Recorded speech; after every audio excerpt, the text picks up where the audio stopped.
Boa noite, irmãos. Irmãos, vamos abrir a Bíblia no capítulo 35 de Gênesis. Capítulo 35 de Gênesis. Eu vou ler o capítulo, tem 29 versículos, eu vou ler na versão revista e atualizada da Sociedade Bíblica do Brasil. É a versão que eu adoto aqui no púlpito. Gênesis, capítulo 35, nós leremos os 29 versículos que integram esse capítulo. O texto de Gênesis 35 diz assim: Disse Deus a Jacó: Levanta-te, sobe a Betel e habita ali. Faze ali um altar ao Deus que te apareceu quando fugias da presença de Esaú, teu irmão. Então disse Jacó à sua família e a todos os que estavam com ele: Lançai fora os deuses estranhos que há no vosso meio. Purificai-vos e mudai as vossas vestes. Levantemo-nos e subamos a Betel. Farei ali um altar ao Deus que me respondeu no dia da minha angústia e me acompanhou no caminho por onde andei. Então deram a Jacó todos os deuses estrangeiros que tinham em mãos e as argolas que lhes pendiam das orelhas. E Jacó os escondeu debaixo do carvalho que está junto a Siquém. E tendo eles partido, o terror de Deus invadiu as cidades que lhes eram circunvizinhas, e não perseguiram aos filhos de Jacó. Assim chegou Jacó à Luz, chamada Betel, que está na terra de Canaã, ele e todo o povo que com ele estava. E edificou ali um altar, e ao lugar chamou El Betel, porque ali Deus se lhe revelou quando fugia da presença de seu irmão. Morreu Débora, a ama de Rebeca, e foi sepultada ao pé de Betel, debaixo do carvalho que se chama Alon-Bacute. Vindo Jacó de Padã-Arã, outra vez lhe apareceu Deus, e o abençoou. Disse-lhe Deus: O teu nome é Jacó, já não te chamarás Jacó, porém Israel será o teu nome. E lhe chamou Israel. Disse-lhe mais: Eu sou o Deus Todo-Poderoso. Sê fecundo e multiplica-te. Uma nação e multidão de nações sairão de ti, e reis procederão de ti. A terra que dei a Abraão e a Isaque, dar-te-ei a ti, e depois de ti a tua descendência. E Deus se retirou dele, elevando-se do lugar onde lhe falara. Então Jacó erigiu uma coluna de pedra no lugar onde Deus falara com ele. E derramou sobre ela uma libação, e lhe deitou óleo. Ao lugar onde Deus lhe falara, Jacó lhe chamou Betel. Partiram de Betel, e havendo ainda pequena distância para chegar a Efrata, deu à luz Raquel um filho, cujo nascimento lhe foi a ela penoso. Em meio às dores do parto, disse-lhe a parteira: Não temas, pois ainda terás este filho. Ao sair-lhe a alma, porque morreu, deu-lhe o nome de Benoni, mas seu pai lhe chamou Benjamim. Assim morreu Raquel e foi sepultada no caminho de Efrata, que é Belém. Sobre a sepultura de Raquel, levantou Jacó uma coluna que existe até o dia de hoje. Então partiu Israel e armou a sua tenda além da torre de Éder. E aconteceu que, habitando Israel naquela terra, foi Ruben e se deitou com Bila, concubina de seu pai. E Israel o soube. Eram 12 os filhos de Israel: Ruben, o primogênito de Jacó, Simeão, Levi, Judá, Issacar e Zebulon, filhos de Lia, José e Benjamim, filhos de Raquel, Dan e Naftali, filhos de Bila, serva de Raquel, Gade e Azer, filhos de Zilpa, serva de Lia. São estes os filhos de Jacó que lhe nasceram em Padã-Arã. Veio Jacó a Isaque, seu pai, a Manre, a Quiriate-Arba, que é Hebrom, onde peregrinaram Abraão e Isaque. Foram os dias de Isaque 180 anos. Velho e farto de dias, expirou Isaque e morreu. sendo recolhido ao seu povo. E Esaú e Jacó, seus filhos, o sepultaram. Irmãos, nós estamos caminhando ao longo dos anos naquilo que é chamado pelos teólogos de a história da redenção, a história da salvação da humanidade. Nós temos estudado essa história com detalhes, a história da salvação, a história da redenção. E estudar essa história é para nós algo muito importante. Por quê? É importante porque a história da redenção é a história dos crentes. Como Deus agiu ao longo dos séculos e dos milênios que foram se desdobrando e se desenrolando aí pelo tempo, como Deus agiu de modo a trazer salvação ao mundo. Como Deus agiu ao longo desses milênios todos, de modo que Ele cumprisse a sua promessa de um dia abençoar as famílias da terra, e abençoar no sentido que Paulo entende mais tarde como salvar. Como Deus trabalhou ao longo da história para proporcionar salvação ao mundo. Então, quando nós estudamos essas histórias, estamos estudando a maneira como Deus agiu para nos salvar ao longo do tempo. O que Ele fez para preparar um povo, para formar uma nação, para dentro dessa nação escolher uma tribo, para dentro desta tribo escolher um rei, e da linhagem desse rei trazer o Messias ao mundo um dia. Então, para os cristãos isso é muito importante. Os cristãos se interessam por isso porque, basicamente, o cristão é um homem salvo. E se tratamos da história da salvação, então isso nos interessa. Todo cristão se define assim. Quem é o cristão? O cristão é um homem que um dia, ele teve, pela leitura do Evangelho e pela pregação da palavra, ele teve consciência plena da sua pecaminosidade e perdição. É assim que começa toda a história individual do cristão. Ele começa assim, ele nasce assim. Ele tem uma consciência muito clara acerca da sua pecaminosidade e vileza. E tocado por essa verdade, tangido por essa verdade, ele é acometido de um certo grau de desespero. Ele pensa, meu Deus, eu estou perdido. O que eu vou fazer? Qual é a solução para a minha vida? Existe um Deus justo e eu descobri na Escritura, ou pela pregação do Evangelho, eu descobri que eu estou perdido. Que todos pecaram e estão separados da glória de Deus, como diz Romanos capítulo 3. E eu aprendi também, lendo as Escrituras ou sendo instruído por mestres da palavra, eu aprendi também que o salário do pecado é a morte. É a separação eterna de Deus. É a perdição. O cristão, ele começa a sua jornada no cristianismo com essas noções. Ele aprende isso. Quando ele aprende isso, ele é tangido por um grau de desespero e de medo. O que eu vou fazer?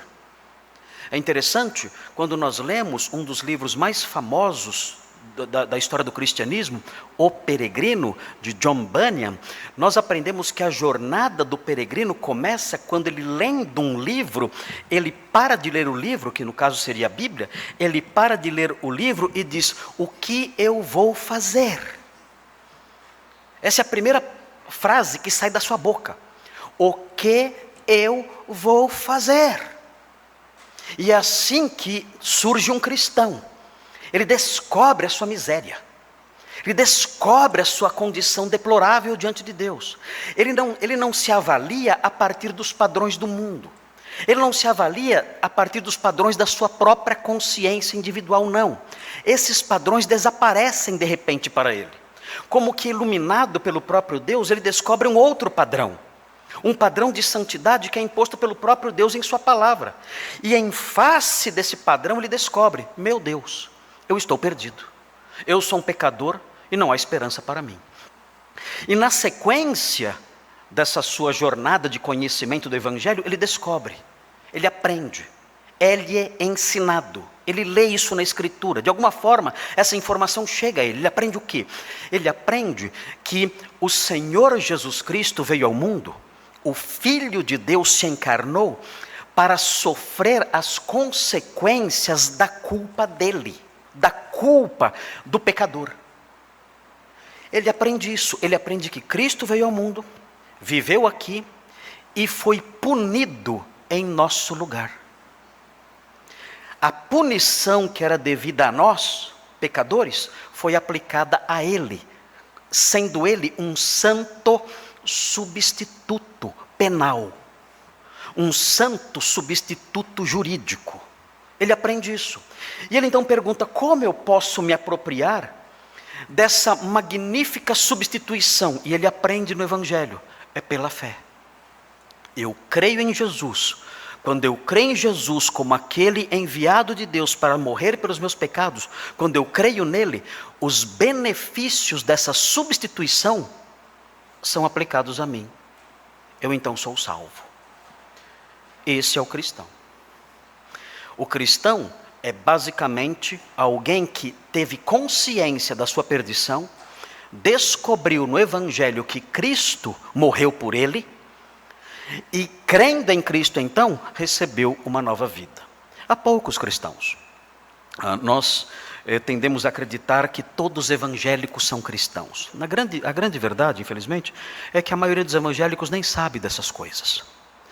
As pessoas se definem como cristãs porque vão numa igreja e ali recebem algumas promessas de melhoria de vida, e então são batizadas ali, acreditando que vão melhorar de vida de alguma forma, vão ter seus problemas resolvidos, suas doenças solucionadas, seus problemas financeiros solucionados. Então, em face disso, dizem: vou virar crente, vou ser evangélico. E são batizadas ali e seguem a vida ali, sem nunca ter tido qualquer noção do que é salvação. O cristão verdadeiro não. O cristão verdadeiro teve contato com essa mensagem. E essa mensagem transformou sua vida. Ele creu em Cristo. Ele depositou em Cristo somente a sua confiança de vida eterna. E quando isso aconteceu, sua vida mudou. Ele se tornou uma nova criatura, uma outra pessoa. E sendo uma nova pessoa, ele passou a se preocupar em viver para o pleno agrado do Senhor.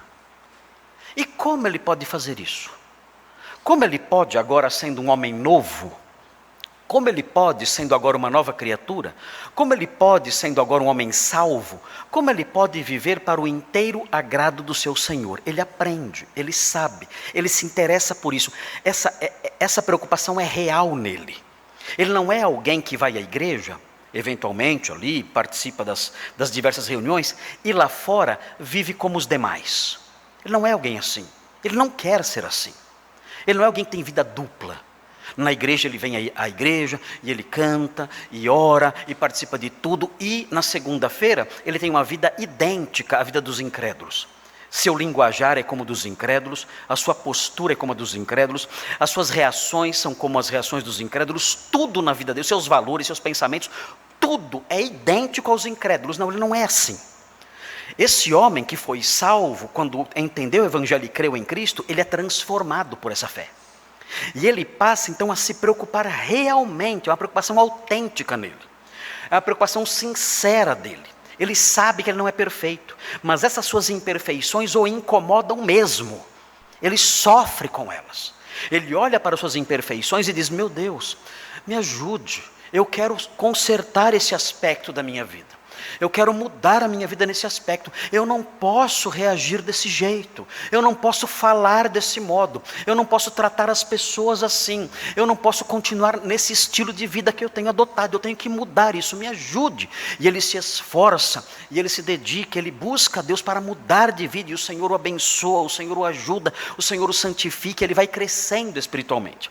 E uma das formas que Deus usa para fazer com que a sua vida vá sendo transformada aos poucos, uma das formas, um dos instrumentos que Deus usa para fazer com que a sua vida seja santificada e se ajuste melhor àquilo que Deus quer, é o estudo da palavra de Deus. Quando nós estudamos a história da salvação, isso é muito importante perceber. Quando nós estudamos a história da salvação, como neste capítulo 35, e os capítulos anteriores que estudamos, e os capítulos que ainda virão, quando estudamos essas coisas, nós aprendemos não somente o que Deus fez para trazer salvação ao mundo. Nós aprendemos também, de maneira incidental, nós aprendemos também como Deus é, como Deus pensa, o que Deus quer de nós, quais são os valores importantes para a vida que nós temos que preservar. Nós aprendemos, nós temos contato com um padrão de vida, com um conjunto de valores, com uma visão de mundo que é totalmente diferente da visão de mundo lá fora. Nós temos contatos com padrões morais, com padrões éticos, com padrões de conduta que não têm conexão nenhuma, absolutamente nada que ver com os padrões que vemos lá fora. E crentes que somos então, quando nos deparamos com isso, percebemos que é necessário haver um rompimento, que temos que ser diferentes, que não podemos adotar padrões mundanos lá de fora, porque a palavra de Deus e a sua vontade expressas nessa palavra mostram um modelo diferente. E nós temos tido contato com essas coisas ao longo do estudo dessas histórias. O capítulo 35 de Gênesis não é diferente. Nós estamos tendo contato com esse capítulo pela primeira vez hoje. Pelo menos aqui no púlpito. Os irmãos já devem ter lido esse capítulo em casa aí diversas vezes. Mas aqui no púlpito é a primeira vez que estamos tendo contato. Temos começado em Gênesis, lá no capítulo 1. Já há 7 anos estamos estudando Gênesis. Chegamos agora no capítulo 35 e lemos aqui no púlpito pela primeira vez o capítulo 35 de Gênesis. Nós vamos estudar esse capítulo versículo por versículo, linha por linha. Vamos conhecer tudo o que está nesse capítulo. Vai ser uma jornadinha, vai ser uma trajetóriazinha que vai durar algumas semanas. E vamos então aprender esse capítulo todo. Então hoje, nós não vamos conseguir entrar nessa análise microscópica de Gênesis 35, como nós fazemos sempre. Nós fazemos primeiro uma análise telescópica, olhando o capítulo todo de cima, e vendo suas características principais. E depois nós entramos para uma análise microscópica, olhando cada palavrinha, cada linha, cada versículo e aprendendo devagarinho tudo que o texto vai nos ensinando. Nós fazemos isso por quê? Porque cremos que estamos diante da palavra de Deus e cada detalhezinho da palavra de Deus é importante para nós. Nós não queremos perder uma letra sequer. Nós queremos conhecê-la toda, aprender, porque sabemos que isso é alimento para a nossa alma. Então nós temos isso aqui. O que nós lemos há poucos minutos é a história da redenção caminhando para a frente. O que nós lemos há poucos minutos é o modo como Deus agiu no passado para dar passos adiante, de modo a formar um povo, o povo de Israel. E dentro desse povo, um dia veremos depois, mais tarde, dentro de alguns anos talvez, veremos como Deus formou ali uma tribo específica, a tribo de Judá. E dentro dessa tribo, ele chamou um jovem para ser rei, o rei Davi. E dentro da família de Davi, então aprenderemos, nascerá o Messias, que é o Salvador do mundo. E estamos caminhando nessa direção, aprendendo isso. Mas enquanto aprendemos isso, outras lições fluem dessa narrativa. E são lições preciosíssimas para nós. Nós somos crentes. Nós não somos pessoas que se divertem aprendendo aí alguns recursos literários que emanam do texto, algumas lições bonitas que emanam do texto. Não. Isso para nós é vital. Isso para nós é alimento, é comida, é bebida, é o que nos nutre. É o que nos dá estrutura emocional, espiritual, mental, intelectual para enfrentar o mundo, para enfrentar a vida. Isso para nós é ouro que nós temos aqui, porque isso nos dá robustez para seguir em frente na vida cristã. Então hoje, eu quero apresentar aos irmãos o capítulo 5, o capítulo 35. São 5 informações que eu quero passar, por isso que eu falei o número 5 agora. Mas são 5 informações que eu quero passar aos irmãos. São 6 informações que eu quero passar aos irmãos a título de introdução ao capítulo 5. São breves informações que eu quero passar a vocês. Mas essas informações, elas são envolvidas, elas trazem como uma espécie de invólucro, elas trazem lições importantes para a nossa vida. E os irmãos então vão me acompanhar, aos pouquinhos vamos caminhando, nós não vamos sair correndo com as coisas aqui. Se eu não conseguir terminar hoje, então termino na semana que vem, mas os irmãos vão me acompanhar atentamente, percebendo as lições que eu vou apontar aqui. Quando nós lemos o texto e fazemos uma leitura rápida do texto como fizemos agora há pouco, nós não percebemos algumas coisas. Mas o meu papel como expositor da palavra é mostrar essas coisas a vocês. E mostrando essas coisas a vocês, tentar captar as lições que surgem, que emanam dessas coisas, para que os irmãos tenham ferramentas para enfrentar a vida amanhã, que é segunda-feira. Para que os irmãos tenham ferramentas para construir uma visão cristã da realidade. Para que os irmãos tenham ferramentas para construir uma visão cristã de mundo, de certo e errado.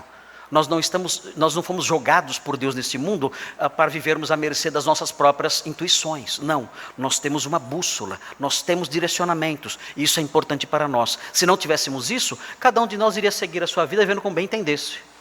E naufragando, eventualmente batendo em rochas daqui e dali, e naufragando ao final, sem dúvida nenhuma. Mas o Senhor nos deu a sua palavra, e nós podemos colher nela lições importantes para a nossa vida. Bem, quais são as informações introdutórias que eu quero destacar aqui com vocês hoje? Vocês vão me seguir enquanto eu apresento essas informações introdutórias.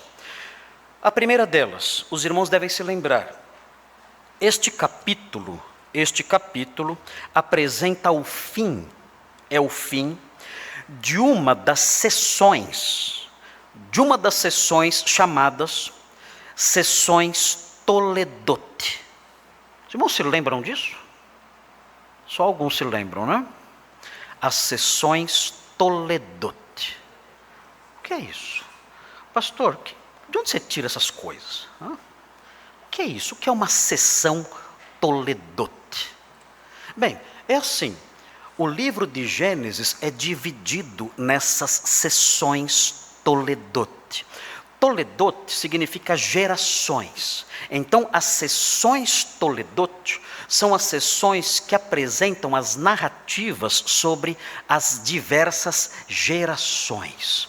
Nós temos aqui, se os irmãos olharem, no capítulo 25, virem um pouquinho as páginas da Bíblia.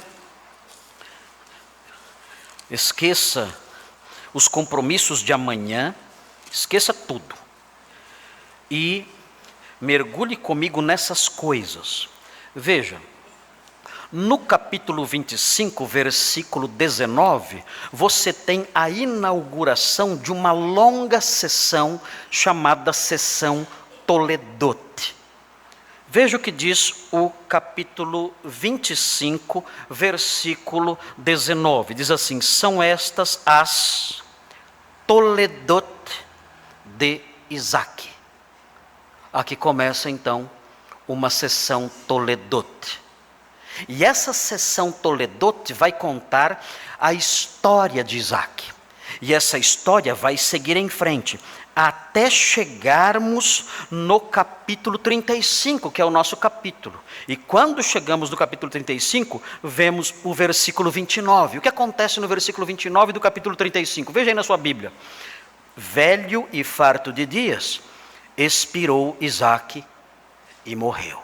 Acabou a sessão Toledote, das Toledote de Isaque. E o que vai acontecer agora? Muito simples. Veja o capítulo 36, versículo 1. 36, 1. Veja o que diz. São estas as Toledote de Esaú.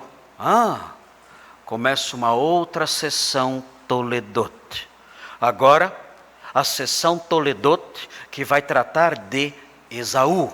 Virem a página, capítulo 37. Veja o que diz 37, versículo 2. Esta é, ou estas são, as Toledote de Jacó. Aqui traduzido como história.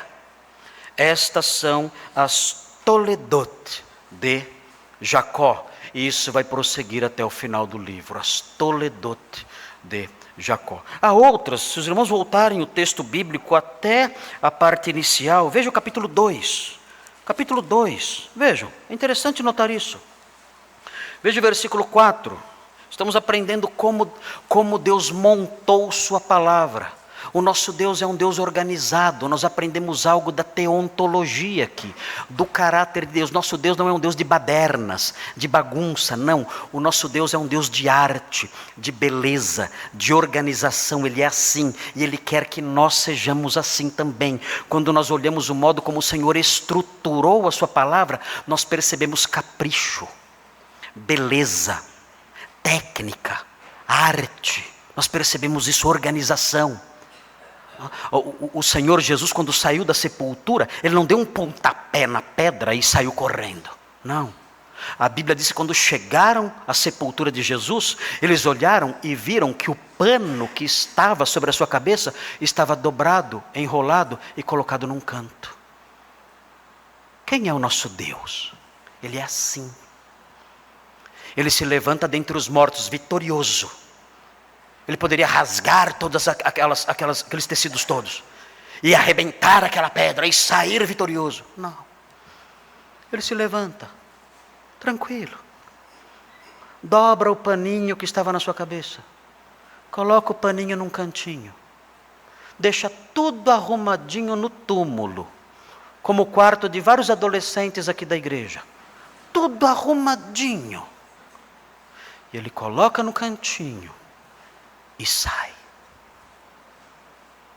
Esse é o nosso Deus. Ele é assim. Ele não é de badernas, de confusões, de gritarias, de comportamentos bizarros, de desorganização completa, sujeira, feiura. Não, não, não. O nosso Deus é diferente. Ele é o Deus da poesia, da beleza, da cor, da arte, do capricho. E todo crente que é influenciado por Ele é exatamente assim. Ele é desse jeito. Ele é organizado, Ele é limpo, Ele ama a beleza, a arte, a produção de alto nível, o capricho. Ele ama tudo isso. Ele é assim. Por quê? Porque Deus o influenciou.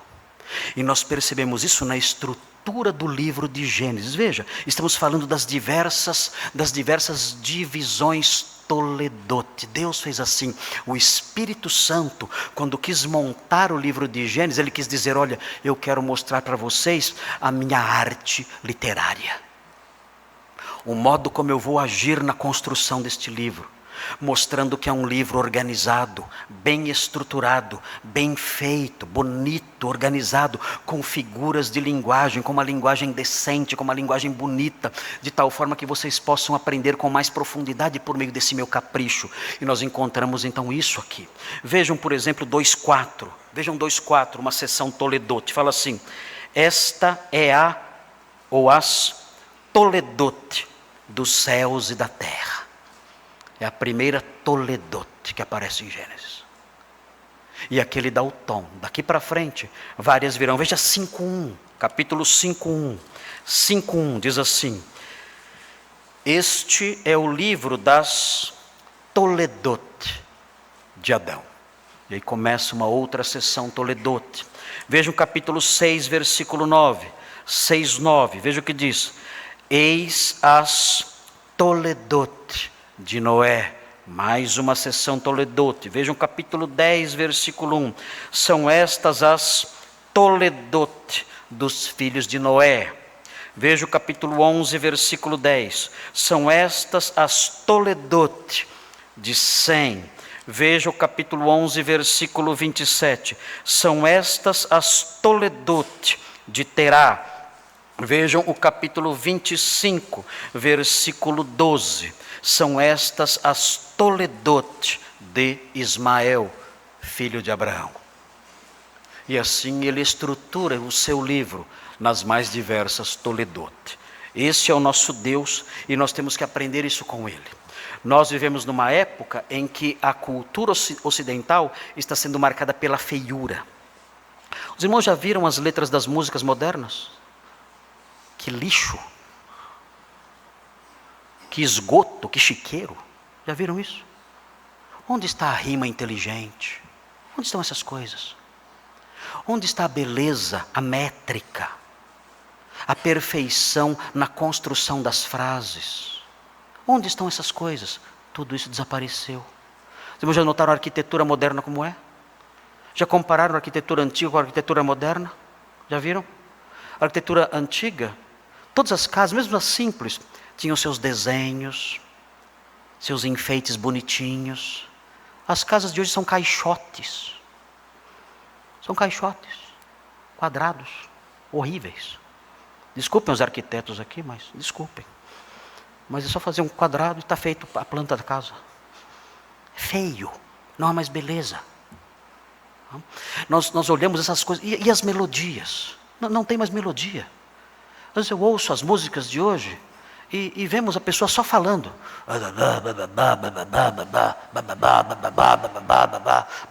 O que é isso? O que é isso? Isso um papagaio com Alzheimer faz isso? Onde está a construção da beleza musical, das frases musicais? Onde está isso? E esses homens são chamados de artistas. E olhamos para eles e dizemos, meu Deus, de onde tiraram essa figura esdrúxula, com isso que ela chama de arte? De onde tiraram isso? E as pessoas aplaudem essas coisas, sem que haja nada ali de belo, nada de criativo, nada de realmente impressionante, nada. E nós percebemos isso é uma forma de destruir o propósito de Deus para a realização da nossa humanidade. Quando eu desenvolvo o que é belo, quando eu desenvolvo o que é artístico, quando eu desenvolvo o que tem profundidade, beleza, técnica, quando eu desenvolvo isso, eu desenvolvo a imagem e semelhança de Deus em mim, porque Deus é assim. Deus é desse jeito. Deus é um grande artista. Deus é um grande designer. Quando eu olho para a natureza, eu vejo isso. Eu vejo a composição de cores. Eu vejo a proporção de tudo, a completude de tudo. E o que é mais interessante observar é o seguinte. E um professor meu destacava isso, o professor Carlos Oswaldo Cardoso Pinto destacava isso. Olha, quando você olha para a natureza, você vê uma beleza fantástica. Os traços ali do pincel de Deus. Mas lembre-se. A natureza como você a vê hoje, toda a topografia do mundo, com suas cachoeiras, montanhas e florestas, tudo isso, ele dizia, é resultado da ira de Deus no dilúvio. A ira de Deus produziu isso. Meu Deus! Se o grande artista do universo, na sua ira, produziu isso, como era antes? E o que será amanhã? O que será amanhã se as cachoeiras que eu vejo, se as montanhas e florestas belíssimas que eu vejo, são resultado da ira de Deus? Qual será o resultado da sua graça, do seu favor, da sua iniciativa bondosa e criativa? Então todas essas coisas nos ensinam e nos tornam pessoas mais humanas, quando nós olhamos para isso, quando aprendemos em Gênesis, e no capítulo 35 vemos isso, essa estruturação artística e técnica, nós aprendemos como Deus é. E eu penso, eu sou um homem salvo, eu sou crente, meu Deus, eu não canto, né? Meu Deus, eu sou um filho do Rei dos Reis. Eu sou alguém em quem o Espírito que construiu esse livro magnífico, essa obra de arte, eu sou filho dele. Eu tenho que refletir o caráter dele em tudo que eu faço. Eu não canto. A minha linguagem é outra. Eu não uso termos chulos. Eu não uso termos rasos. Eu não uso uma linguagem suja. Eu não uso isso. Não. Eu não ando vestido de roupas finas e caras, mas eu não ando com a calça caindo lá fora, como um mendigo sujo, um mulambo maltrapilho. Não. Eu pego minhas roupas simples e eu me visto com decência, com as minhas roupinhas simples. Eu não moro em mansões gigantescas, enfeitadas ali com mármore importado da Europa, não. Mas a minha casa é uma casa bonitinha, tem uma florzinha em cima da mesa. Tem uma florzinha, tem um jardim limpinho. O meu cachorrinho não cheira mal. O meu quarto é arrumadinho e limpinho. Eu me visto assim, por quê? Eu me visto assim porque eu sou filho desse Deus grandioso, que estruturou o livro de Gênesis com beleza e arte, e que faz tudo assim, tudo, com decência, ordem e arte. Eu aprendo sobre Deus quando eu vejo a estrutura literária do livro de Gênesis. Mas há algo mais aqui. Vamos prosseguir um pouquinho mais. Meu tempo não é muito longo, é curto. Mas os irmãos estão comigo. E eu sei que ao chegar em casa vocês vão fazer uma faxina. Hoje à noite. Hoje vão dormir tarde hoje. Acho que não. Os crentes em geral não precisam fazer uma faxina agora, porque já tem o seu estilo de vida assim, marcado por essas coisas. Mas enfim, eu queria destacar isso. É muito importante isso, porque a contracultura que está tentando ser instalada é uma cultura da feiura, da sujeira e de tudo que tem marcas de destruição. É assim a cultura atual. É a destruição da música, da linguagem, da arquitetura, da arte, é a destruição de tudo. É o tornar feio tudo. É fazer tudo ficar feio. Se existe algo bonito, a contracultura diabólica, satânica, mundana, quer transformar o que é bonito em feio. Isso entrou até para o culto. Até os cultos que antes eram lindos se tornaram cultos feios, totalmente desorganizados, caóticos, com músicas horríveis, com músicos despreparados. Algo assustador é o que nós vemos hoje em dia. Muito bem, mas há um segundo fator presente no capítulo 35, eu quero que os irmãos observem isso com calma, não quero atropelar nada aqui, eu quero que os irmãos percebam isso tranquilamente, não quero atropelar o pensamento dos irmãos. Notem, existem neste capítulo, no capítulo 35, existem alusões a dois eventos que são os eventos mais importantes da vida de Jacó. São dois eventos. Primeiro é o evento que ocorreu em Betel. Os irmãos se lembram quando eu preguei sobre a escada de Jacó em Betel, quando ele fugia da presença de Esaú, seu irmão, ele dormiu num lugar chamado Luz, e ele mudou o nome para Betel, casa de Deus. Ali ele teve um sonho, ele viu a escada ali, uma escada ligando a terra ao céu e anjos subindo e descendo. Esse texto do capítulo 35 faz alusão a esse episódio. E também faz alusão ao episódio em que Deus lutou com Jacó no ribeiro do Jaboque. Nessa ocasião em que Deus lutou com Jacó, Deus assumiu a forma humana e lutou com Jacó. Nessa ocasião Deus mudou o nome de Jacó para Israel e disse: olha, o seu nome será Israel porque você lutou com homens e com Deus e prevaleceu. E nós temos então nesse nome Israel uma espécie de significado profético, ou seja, Israel será uma nação que vai ter embates com seres humanos, com nações, com homens, e que vai ter embates com Deus, e mesmo assim, vai perdurar. É isso que o Hamas não entende. O Hamas não entende isso. Eles têm que vir aqui à igreja. Se você conhece alguém do Hamas, traga aos cultos de domingo à noite. Porque não adianta.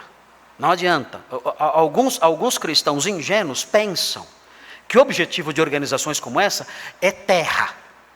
Nós queremos a terra de Israel. Meus irmãos, não é isso. Esses grupos não querem terra. Terra eles já ganharam. E você pode dar a Amazônia para eles. Você pode dar o Brasil inteiro para eles. Eles não querem isso. Não, isso é secundário. O que esses grupos querem, sempre quiseram, as nações árabes todas, o que eles querem é simplesmente varrer da face da terra qualquer judeu, enquanto existir um judeu respirando, eles não vão sossegar. Eles querem varrer da face da terra os judeus. Você pode dar a Palestina inteira para eles. Vocês podem dar o Oriente Médio todo, a África inteira para eles, a América Latina toda. Eles vão pensar, mas espere um momento. Ganhamos essas terras, só que tem um probleminha. Os judeus ainda estão respirando. Não estamos satisfeitos. Os judeus estão respirando. Esse é o objetivo desses grupos. Aliás, não é o pastor Marx que fala isso. A própria constituição do Hamas diz isso. O nosso objetivo é varrer os judeus do mapa. Esse povo tem que morrer. Eles não podem existir. Matar judeus é um grande ato heróico. Nós temos que fazer disso a causa da nossa existência. É isso. Essa é a visão que o nosso presidente talvez não tenha entendido, porque lê pouco, se é que sabe ler, não sei. Mas enfim, o fato é que esse é o objetivo desses grupos. Eles querem isso. E não aprenderam a visão que nós aprendemos em Gênesis, de que Israel é indestrutível. Indestrutível. Você vai lutar com homens e até com Deus. E você vai prevalecer. Não tem jeito. Já tentaram destruir esse povo. E esse povo não vai desaparecer. Não vai. Vai continuar existindo até a volta do Senhor. E quando o Senhor voltar, esse povo crerá no Messias e todo Israel será salvo. Mas o que nós temos aqui nesse capítulo é uma alusão a esses dois momentos. O momento em que Deus se revelou a Jacó em Betel e o momento em que Deus se revelou a Jacó em Peniel. Veja então no versículo 1, veja o que diz. Veja aqui uma alusão a Betel. Fala assim: disse Deus a Jacó: levanta-te, sobe a Betel e habita ali. Faze ali um altar ao Deus que te apareceu quando fugias da presença de Esaú, teu irmão. Aqui uma alusão a esse episódio, o episódio de Betel. Isso é repetido no versículo 3, é muito forte isso no texto. Veja, levantemo-nos, diz Jacó, e subamos a Betel, ele diz. E aí ele explica novamente o que aconteceu em Betel. Nós chegamos no versículo 7 e fala assim: e edificou ali um altar, e ao lugar chamou El Betel, porque ali Deus lhe revelou quando fugia da presença de seu irmão. De novo Betel. É uma ênfase constante em Betel, Betel, Betel, Betel. No versículo 10 ele faz uma alusão a Peniel e fala assim: disse-lhe Deus, o teu nome é Jacó, já não te chamarás Jacó, porém Israel será o teu nome. E lhe chamou Israel. É uma repetição do que foi feito, do que foi dito em Peniel, quando ele lutou com Deus no vale, ali no ribeiro de Jaboque. Nós percebemos isso. E por que isso acontece? Por que essa ênfase? Veja o versículo 9, por que essa ênfase acontece? Fala assim o texto no versículo 9: vindo Jacó de Padã Arã, outra vez lhe apareceu Deus e o abençoou. O que esse texto do capítulo 35 quer enfatizar é que Jacó está sendo abençoado. Deus o abençoou em Betel, Deus o abençoou em Peniel, e essa ênfase aparece aqui novamente, dizendo a todos os leitores: vejam, olhem, não percam isso de vista. O que? Jacó é o abençoado de Deus. Por que isso é importante? Porque é importante destacar que Jacó é o abençoado de Deus, porque isso conecta Jacó aos seus ancestrais. Que ancestrais? Abraão e Isaque. É importante que Jacó seja conectado aos seus ancestrais, Abraão e Isaque. Por quê? Porque o texto quer mostrar que a bênção está sobrevivendo. A bênção prometida a Abraão, a bênção de fazer dele um canal por meio do qual o mundo seria salvo, isso não morreu, isso está caminhando. Ele está dizendo, vejam, Abraão foi abençoado no capítulo 12, Abraão foi abençoado no capítulo 15, Isaque foi abençoado no capítulo 25, Isaque foi abençoado no capítulo 26, e agora Jacó é o abençoado de Deus. Ou seja, a promessa da bênção, o portador da bênção, continua agora, desta vez, sendo Jacó esse portador. Abraão já morreu, Isaque está nos seus momentos finais, mas a promessa não vai morrer. Deus prometeu a Abraão: o mundo será abençoado pela sua descendência. Deus prometeu a Isaac: o mundo será abençoado pela sua descendência. Agora, esses homens estão passando, estão ficando para trás. O que vai acontecer? O mundo ainda não foi abençoado. Calma, o capítulo 35 diz: temos um substituto, alguém que segue na linha de Abraão e de Isaac. E esse substituto é Jacó. Jacó é o abençoado de Deus. Ele está recebendo agora a tocha da bênção para levar adiante. A história da redenção não vai parar. Isaac está morrendo. Isaac está dando seus últimos suspiros em Hebrom. Mas a tocha da bênção, a tocha da promessa de salvar o mundo, de abençoar o mundo e salvar o mundo, é passada agora para Jacó. Jacó é o novo abençoado. E nós somos colocados nessa direção. Nós somos instruídos nesse aspecto, somos instruídos nesse sentido, quando o autor bíblico destaca Betel e Peniel. Lembrem-se, Jacó foi abençoado em Betel, Jacó foi abençoado em Peniel, e ele é abençoado agora novamente. Ele está recebendo o bastão. O bastão foi passado de Abraão para Isaac, e agora Isaac está passando o bastão para Jacó. Ele está levando adiante a bênção da promessa. E isso é bom para nós, porque essa bênção da promessa vai prosseguir ao longo da história, até chegar, até que nós sejamos abençoados por um descendente de Jacó. Outro fator importante, os irmãos devem observar também no capítulo 5 as jornadas de Jacó. Vejam as jornadas de Jacó, muito importante isso. O texto diz assim, no versículo 6, fala assim: assim chegou Jacó à luz, chamada Betel. Ele está em Betel. Ele vai prosseguir viagem. Veja o versículo 16. 16 diz assim: partiram de Betel, e havendo ainda pequena distância para chegar a Efrata, deu à luz Raquel um filho. Agora ele está em Belém, Efrata. Ele sai de Betel e desce. Ele está indo para o sul. Ele estava em Betel, ele estava em Siquém, desceu para Betel, de Betel foi para Belém. E ele prossegue na sua jornada, ele está descendo, está indo para o sul. Ele prossegue e nós vemos no versículo 21, então partiu Israel, ele partiu de Belém, e armou a sua tenda além da torre de Éder. É uma região entre Belém e Hebrom. E quando nós chegamos no versículo 27, percebemos que ele chegou num novo lugar. Diz assim: veio Jacó a Isaac, seu pai, a Manre, a Quiriate-Arba, que é Hebrom. Ele chegou em Hebrom. Ele foi descendo. Saiu de Siquém e foi descendo até chegar em Hebrom. Por que é importante ele chegar em Hebrom? Mais uma vez, porque chegando em Hebrom, ele se identifica com os patriarcas. Vejam quem viveu em Hebrom no versículo 27. Estão vendo aí? Veio Jacó a Isaac, seu pai, a Manre, a Quiriate-Arba, que é Hebrom, onde peregrinaram quem? Abraão e Isaac. Jacó está se identificando com a história deles. Eu sou, está dizendo Jacó, o texto está dizendo, Jacó é o novo Abraão. Abraão peregrinou aqui, Jacó peregrina aqui também.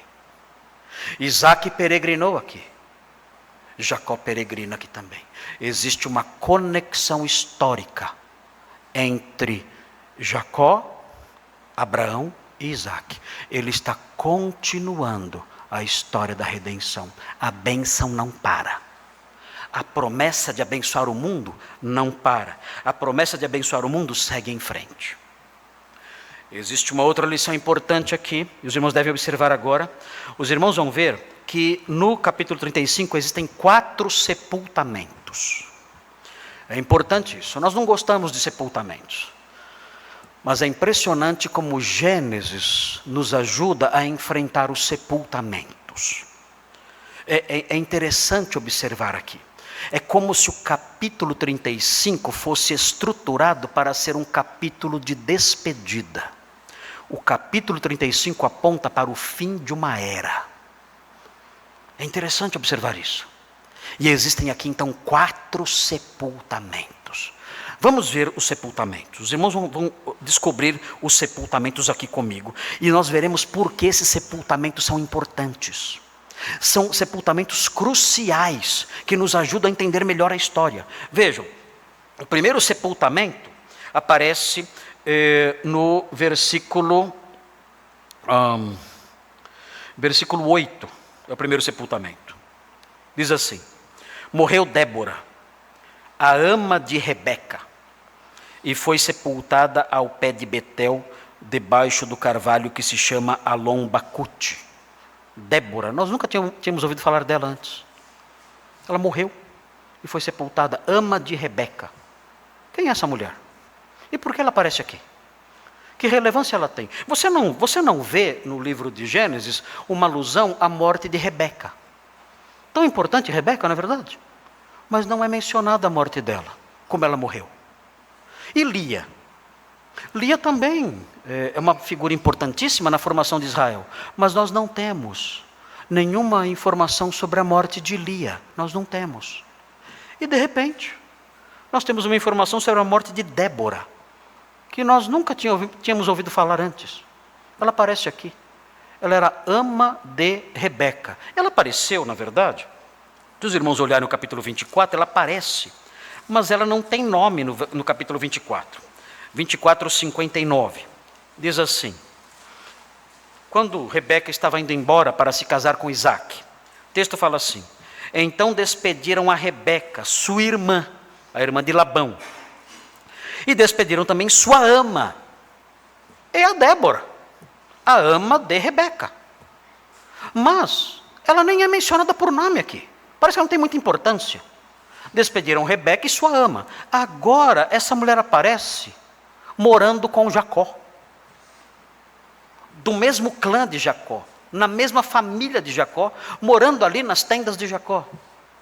E o texto fala que ela morreu. É importante a informação de que ela era ama de Rebeca. Ama é uma espécie de cuidadora, é uma empregada, uma auxiliar. Certamente essa Débora ajudou a criar Jacó.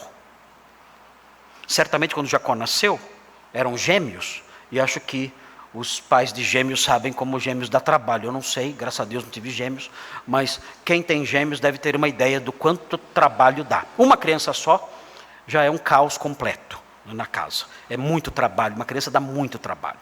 Mas nós aprendemos que Rebeca teve 2, Esaú e Jacó, que nunca se deram bem, já brigavam no ventre já. Então era um caos. Rebeca certamente ajudou na criação de Jacó. E de repente ela aparece aqui. Ela não está morando mais com Isaac, não está mais na casa de Isaac, não está mais com Rebeca, não sabemos se Rebeca já morreu ou não, não sabemos. Não sabemos nada sobre Rebeca. Mas ela aparece na casa de Jacó, do nada. E o texto fala que ela morreu em Belém, em Betel. Quem morreu em Belém foi Raquel. Ela morreu em Betel e foi sepultada ali. E o texto aponta o lugar do seu sepultamento. Por quê? Porque de repente essa mulher aflora como alguém importante. O texto prossegue e menciona Raquel. Versículo 19.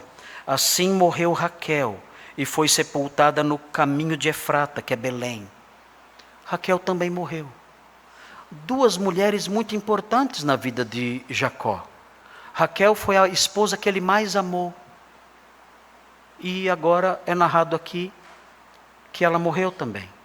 Por que o autor bíblico aponta essas mortes? O que ele quer fazer com isso? Os irmãos devem se lembrar que essas 2 mulheres conectavam Jacó a Padã-Arã. Padã-Arã, a casa de Labão.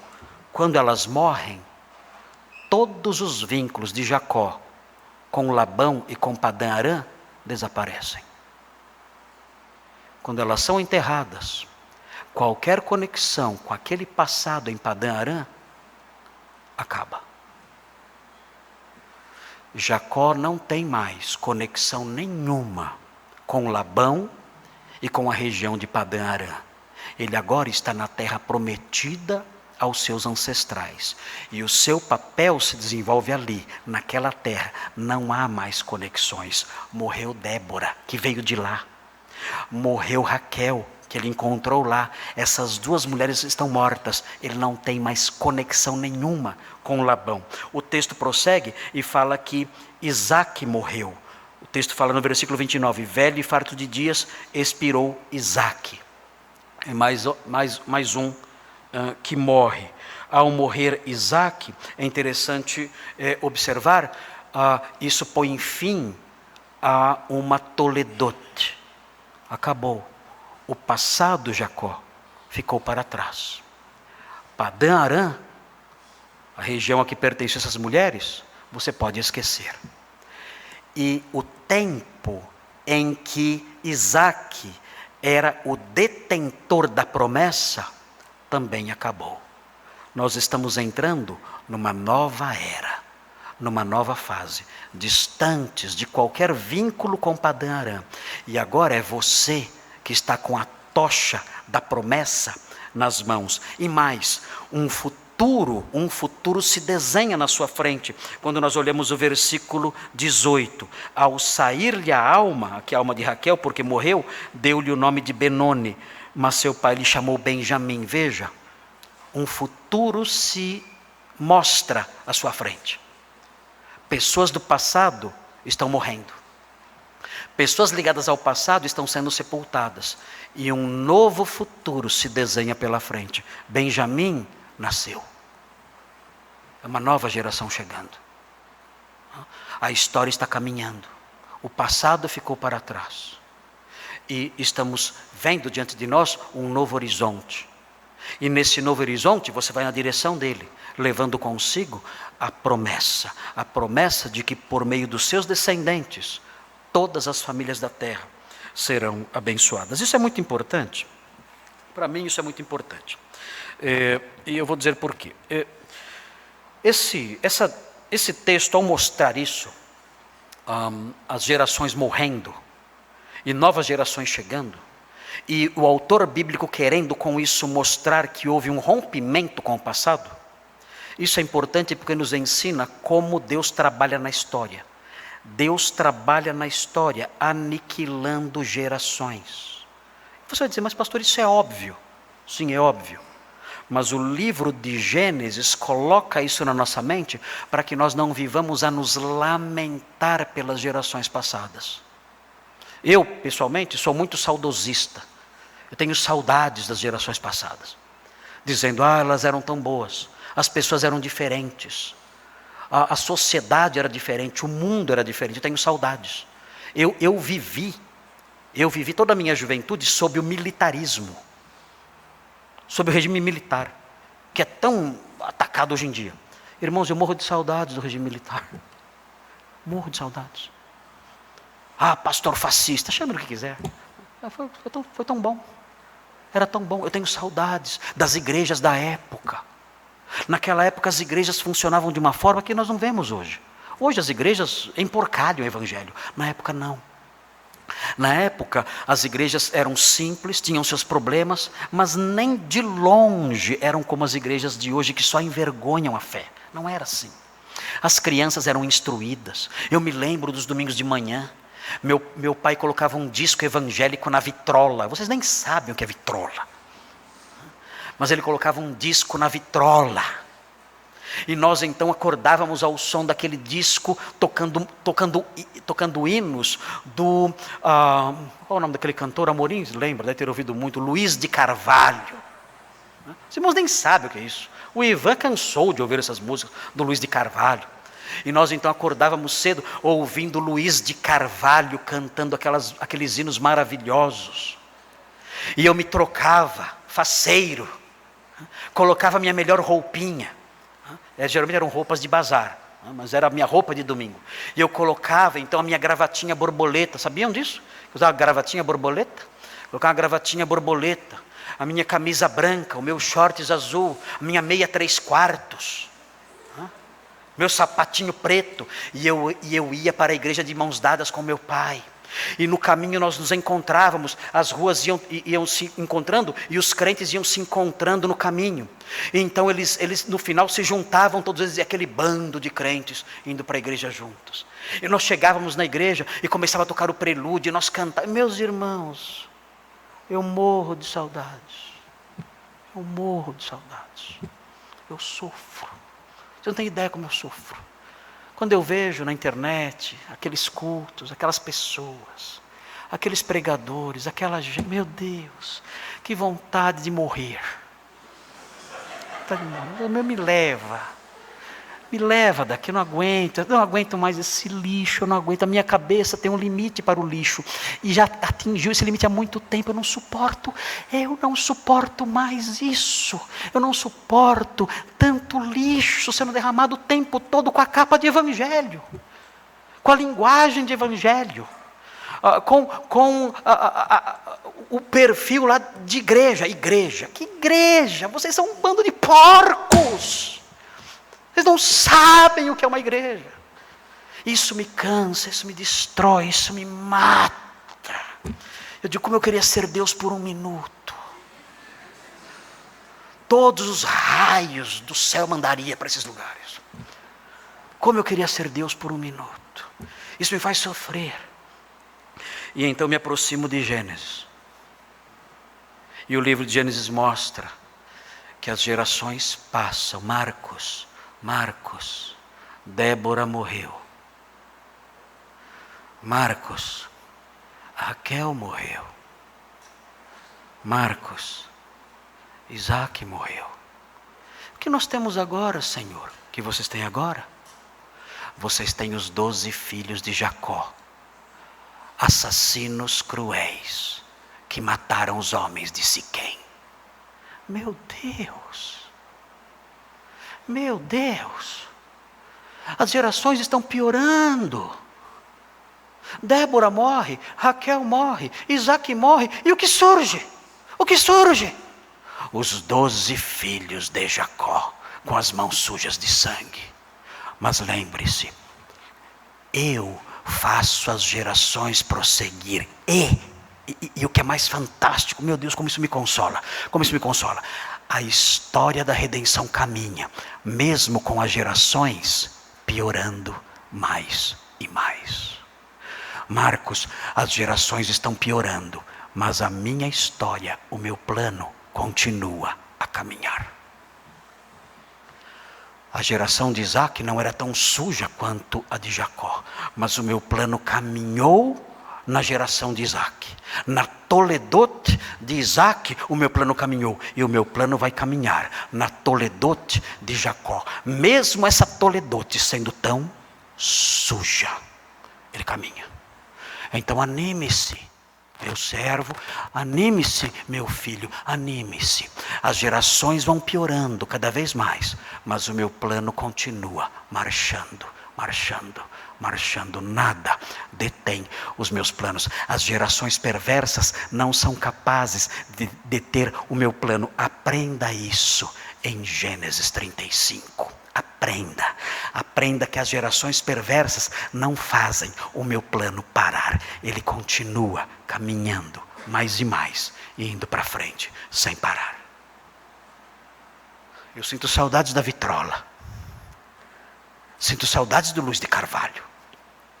Sinto saudades de encontrar os irmãos que vinham das outras ruas e nos encontrávamos e íamos como numa caravana juntos para a igreja. Sinto saudades, mas não fique triste. Isso não existe mais. Isso foi sepultado. Raquel, Débora, Isaac estão sepultados. Mas não desanime. O meu plano continua, mesmo tendo surgido a geração dos filhos perversos de Jacó. O meu plano continua. Anime-se. Nessa geração, Marcos, perversa, nessa geração de tantos escândalos, em que o evangelho é pisoteado e é emporcalhado o tempo todo, o meu plano de salvação continua seguindo em frente. Continue a pregar, continue a ensinar, continue a falar, porque o meu plano vai se cumprir no final. Gênesis 35 é uma terapia para mim. Uma terapia para mim. Anaí, desculpe, eu ia contratar você, mas não tem jeito. Não tem jeito, os psicólogos daqui. Gênesis 35 é uma terapia para o meu coração.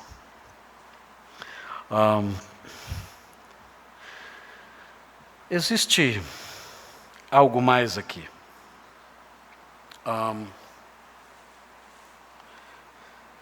Nem tudo é tão ruim, hein? O capítulo 35 não fala somente que o passado passou. Não fala só isso. O capítulo 35 fala também do futuro. E isso ajuda um pouco. Notem, vocês devem observar que existe aqui, nos versículos 18 e 22, duas promessas embutidas. Não são promessas, são expectativas. São expectativas embutidas. Note, é muito sutil e irônico isso, mas isso nos prepara para a vida. Observem, vejam o que acontece no versículo 18.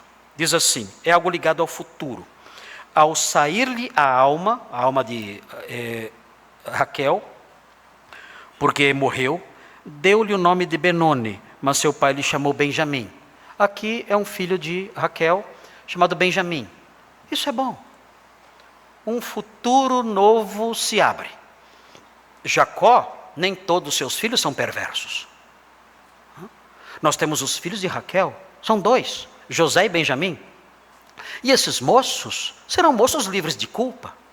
E o Senhor trabalhará na vida deles e vai usar esses moços para preservar Israel. Então o que nós temos no versículo 18 é algo lindo, algo bonito se avizinhando no horizonte lá na frente. Algo maravilhoso. Grandes coisas, lindas coisas, grandes livramentos serão feitos. Benjamim nasceu. Os filhos de Raquel são moços bons. Os filhos de Raquel serão usados por Deus para abençoar a nação. Mas notem o que vem no versículo 22. E aconteceu que, habitando Israel naquela terra, foi Rúben e se deitou com Bila, concubina de seu pai. Israel soube. Esse versículo mostra o perfil dos demais filhos. E o que se espera de gente assim? Esse moço teve relações sexuais com a esposa do seu pai. O que se espera de um homem assim? Não se espera coisa boa. Ou seja, o versículo 18 promete que coisas boas virão. Mas o versículo 22 promete que coisas ruins virão também. E isso é importante para nós. Em que sentido? No desenvolvimento do plano de Deus para a nossa vida. Você pode esperar as duas coisas. Você pode esperar bênçãos maravilhosas, implícitas no nascimento de Benjamim, e você pode aguardar tragédias horríveis, baseados aqui no caráter de Rúben.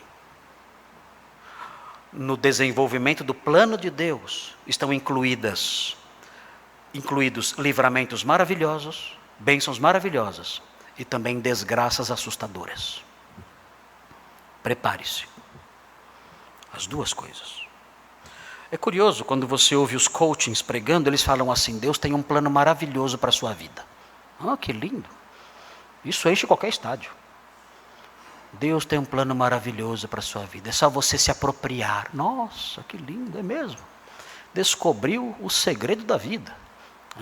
Você se apropria e sai cantando como a Cinderela. Com os esquilinhos cantando ao redor e os passarinhos voando à sua volta.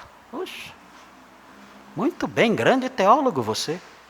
E muito inteligentes são as pessoas que acreditam nisso. Quando nós olhamos nas Escrituras, nós somos trazidos à realidade. A realidade é assim. A realidade é a seguinte: o plano de Deus inclui Benjamim. E o plano de Deus inclui Rúben. As duas coisas. Seja maduro, seja homem. Seja homem. Porte-se varonilmente. Saiba que o plano de Deus é assim. Por que o plano de Deus não inclui só Benjamim? Por que o plano de Deus inclui Rúben? Eu não sei. Mas é assim que funciona. E seja maduro, seja homem. Não se deixe levar por promessas vazias de gente que não conhece a palavra de Deus. Ensina bobagens o tempo todo. Quando nós olhamos a palavra de Deus, nós temos contato com a realidade.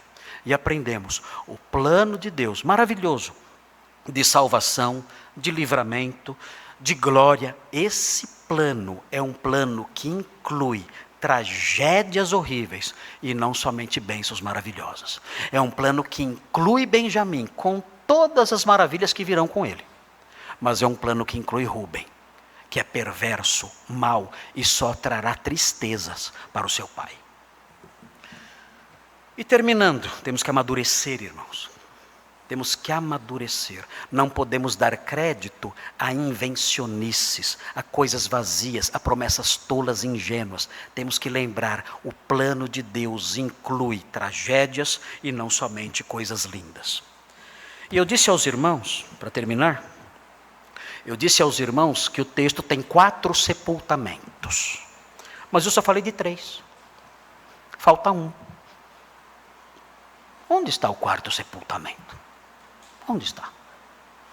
Quem achar o 4º sepultamento, eu pago um café lá fora. E dou um disco do Luiz de Carvalho para você ouvir na vitrola domingo de manhã. Onde está o 4º sepultamento? O 4º sepultamento é crucial para nós. O 4º sepultamento está no versículo 4. Então deram a Jacó todos os deuses estrangeiros que tinham em mãos, e as argolas que lhes pendiam das orelhas. E Jacó e aqui vem o verbinho esconder, que pode ser traduzido como sepultar. Ele enterrou. Ele os escondeu debaixo do carvalho que está junto a Siquém. Que sepultamento é este? É um sepultamento maravilhoso esse aqui. É um sepultamento alegre. O que ele faz aqui? Ele sepulta os hábitos pagãos pregressos da sua família. Ele pega os deuses, os objetos de culto, tudo, e diz assim: olha, nós vivemos em Siquém. E nós nos misturamos com essa gente. Agora, estamos indo para Betel. E é hora de romper com tudo isso. É hora de sepultar tudo isso. É hora de acabar com tudo isso. Peguem agora tudo, qualquer coisa que lembre os pagãos de Siquém. Peguem qualquer coisa, qualquer objeto que tenha qualquer conexão com os pagãos que nos rodeiam. Peguem isso e vamos sepultar isso. E vamos para Betel. Em Betel adoraremos o Senhor das promessas. Em Betel adoraremos o Deus que nos protegeu. Em Betel adoraremos o Senhor que se revelou a nós. Vamos romper com todo esse lixo do paganismo que nos cerca. Vamos enterrar isso, definitivamente, e seguir com roupas novas, com mentalidade nova, com objetivos novos. Vamos seguir para Betel. Vamos para a casa de Deus, livres dessas coisas. Esse sepultamento é o melhor de todos. E é o sepultamento que nós temos que fazer. E se existe uma lição importante para os crentes no capítulo 35, é esta. É hora, passou da hora. É hora de você pegar as filosofias pagãs que estão na sua cabeça. É hora de você pegar os comportamentos pagãos que você adotou. É hora de você selecionar os valores do mundo que você abraçou. É hora de você pegar as palavras, a linguagem pagã, profana, suja lá de fora, que você acolheu. É hora de você pegar todas essas coisas, definitivamente, reuni-las e sepultá-las para sempre. E caminhar para Betel, com roupas novas, com uma nova disposição. Eu, em Betel, terei compromisso somente com uma coisa, somente com um Deus, o Deus que um dia se manifestou a mim e me salvou. Esse é meu único compromisso agora. Eu vou para Betel. eu sepulto tudo que pertence às tribos ao meu redor. Eu reúno tudo isso e enterro isso, e deixo tudo isso para trás. Eu sou um crente. Eu reúno essas coisas e as sepulto, e caminho agora com roupas novas, com uma vida diferente. Eu caminho agora para Betel, tendo compromisso somente com o Deus que um dia se manifestou a mim. Queridos, essa lição de Gênesis 35 tem que ser acolhida por todos aqui. Vamos a Betel. Vamos. Venha comigo.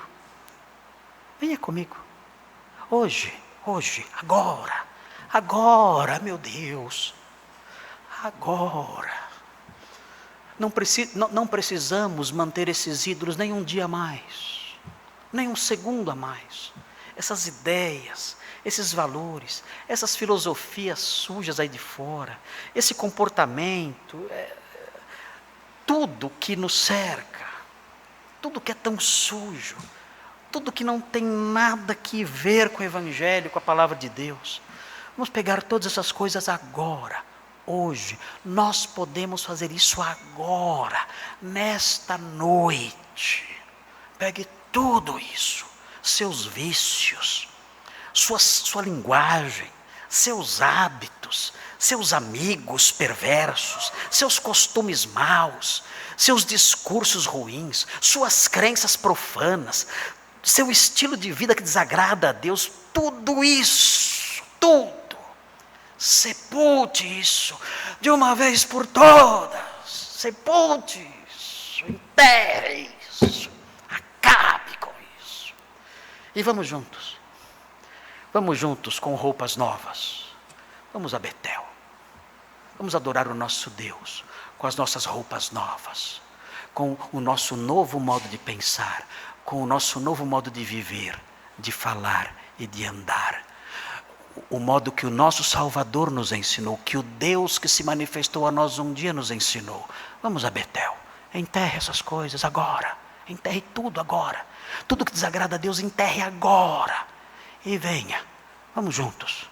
Venha comigo. Vocês querem vir comigo? Vamos. Vamos juntos. Vamos juntos a Betel. Oremos.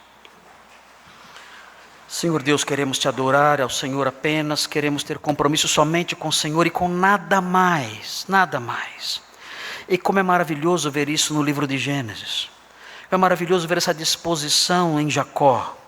Como é maravilhoso ver isso sendo ensinado aqui, esse rompimento decisivo, definitivo, com tudo o que te desagrada. Nós queremos, ó Deus, que hoje seja um dia de sepultamento para nós. Queremos sepultar, ó Deus, hoje tudo que desagrada ao Senhor. Pensamentos, hábitos, forma de tratar, valores, estilos de vida, objetos, até amigos, tudo. Queremos sepultar tudo aquilo que desonra ao Senhor. Relacionamentos, palavras, tudo que desonra ao Senhor. Queremos sepultar. Deixar para trás em Siquém, e queremos seguir no rumo de Betel, a casa de Deus, para termos comunhão com o Deus que um dia se manifestou a nós, na pessoa do seu Filho, e nos salvou. Ajuda-nos nisso, Senhor, socorre-nos, ajuda-nos a, com roupas novas, livres dessas coisas todas que te desagradam, ajuda-nos a caminhar rumo a Betel. Em nome de Jesus, amém.